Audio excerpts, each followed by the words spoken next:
How to live for a higher purpose even when you're not religious at all, and when you've been living selfishly for the last 20, 30, 40 or more years. Step 1. Acknowledge that you have been living selfishly and that it is not your fault. You're off the hook. Don't blame yourself for being selfish. It's how the society was designed to be, and you were encouraged since childhood to live just for yourself, to put yourself and your family first, but not in a healthy way, in a very scarcity mindset kind of way. We were programmed to be selfish, and we gotta undo that by decentering just for a little while, but decentering all the things we are so focused on, like my personal success, my finances, my relationships, and my goals and growth. It sounds ridiculous to do so, but it will make sense in a while. Step 2. Start a conversation with something higher than you. It could be God, universe, the potential field, or it could even be a quality that you want to cultivate. For example, I've been writing to and speaking to creativity as if it were a living being. Ask questions to it and listen for the answers. The answers will come. When you start a conversation with your higher self, you get messages, because no matter what happens deep inside, we have a feeling of our higher purpose, even if we don't know how to put it in words. It will come to us in feelings, thoughts, or images that really resonate with us. When you start getting those, make sure that you write it down somewhere. Step 3. Create a vision for yourself. Create a vision for how you want your life to be like. This is different from setting goals. What values and qualities are important to you, and make it as idealistic as possible, because no one's judging you here. And it doesn't have to be fancy or pretty. There are no restrictions at all. Remember that you don't have to do all of it in one go. You want to be adding to it or subtracting from it as your vision clarifies. Here's an example of my vision,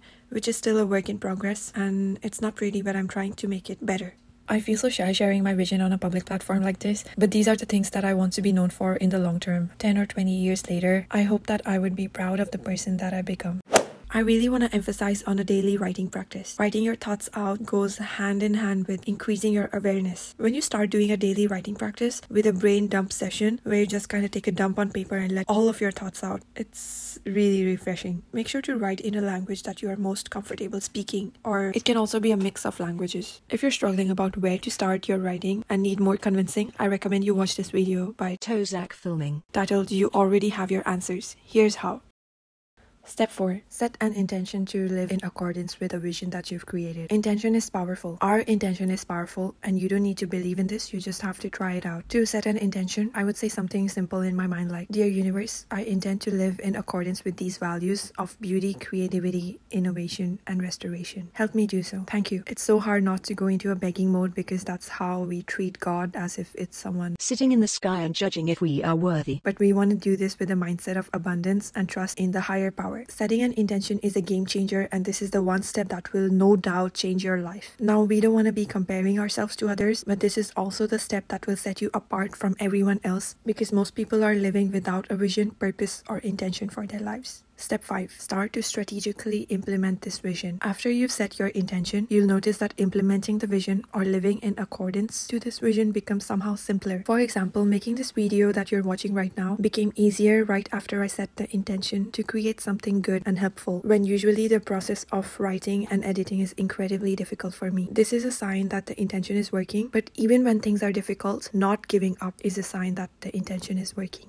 Strategic thinking and implementation is very important when it comes to dealing with setbacks. If you're someone who values achievement and success, but you just wasted the whole day binge watching Netflix, it's going to cause a crushing sense of guilt and shame. And I speak from experience. From here, you could either spiral and continue to binge watch and feel just completely useless and passive in your life, or you can pick yourself up right now in this moment, clean your room, and start with the smallest task that needs to be done to get back on track. It even helps to think 2 or 3 steps in advance, like a protocol for dealing with stuff, like not even getting into a situation where you're binge watching or scrolling for 5 to 6 hours on TikTok or YouTube Shorts or Instagram Reels. It also really helps to create a list of all the possible distractions, so you'll know exactly what to avoid. A distraction is anything that doesn't move the needle in your favor. Here's a list of all the things that are a distraction for me.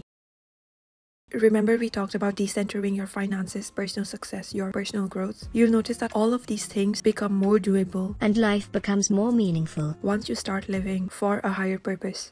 And I'd be so grateful if you shared your vision or your purpose with me in the comments. Remember that you are not alone in doing this. The struggle is to find resonance with that which is greater than you and living in service to that.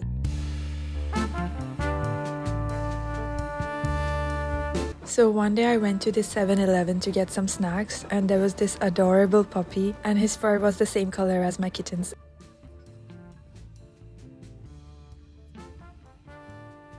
elation, and ikigai. And by the way, I want to clarify something. Just because I have cats doesn't mean that I'm only a cat person. I love dogs just as much. Why does it have to be one or the other? I can love both, and I do love both.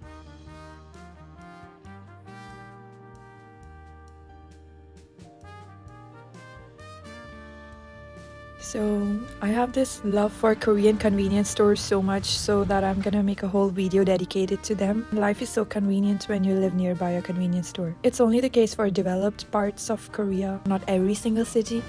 The first year I was in Korea, I lived in a smaller city in the countryside, and while it was beautiful, our campus was in the middle of nowhere. So when I moved to Seoul, I was so happy to have so many cafes, restaurants, and of course convenience stores near me.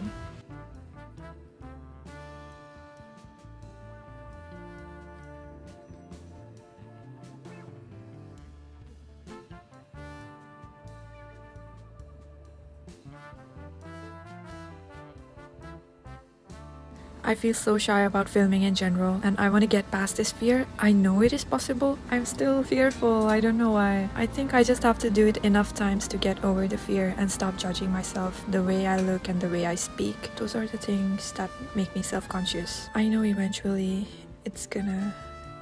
I'm gonna get past this fear and make a lot of videos. A month ago, I was at 2,000 subscribers, and now I have 3,114, and this is just crazy to me. I really just hope that this YouTube channel grows a lot and becomes successful for living in alignment with my values and not following the trend. I know I have a lot of things to share and a lot of content to make. I just hope I'm able to execute all of that properly.